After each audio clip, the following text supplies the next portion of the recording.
Dans la fraîcheur de la nuit du 18 avril 2008 vers 5 heures, Paris brillait de mille feux. Susanna Zetterberg, une jeune Suédoise de 19 ans, quittait une boîte de nuit rue de Rivoli après une soirée fabuleuse. Elle décida de rentrer seule au petit matin.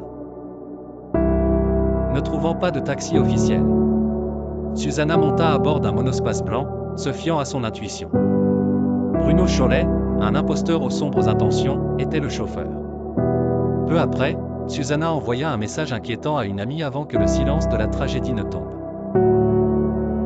Au matin, le corps de Susanna fut retrouvé à la lisière de la forêt de Chantilly, partiellement calciné, marqué par une violence innommable. 4 balles avaient percé son crâne, des menottes enserrant ses poignets, témoignant d'une agression brutale. Les enquêteurs se lancèrent dans une quête pour la vérité. Bruno Chollet, un récidiviste, avait été libéré quelques mois avant cet acte abominable.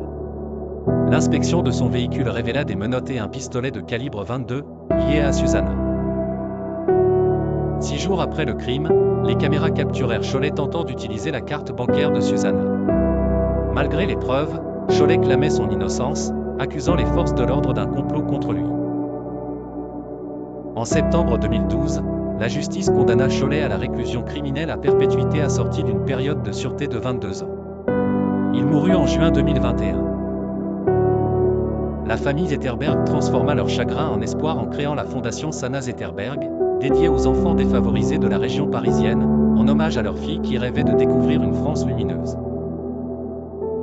Cette affaire émut la Suède et la France, éveillant la conscience collective sur les dangers des faux taxis. Alors n'oublions pas, Sanna, pour les intimes, qui voulaient découvrir ce beau pays qu'est la France.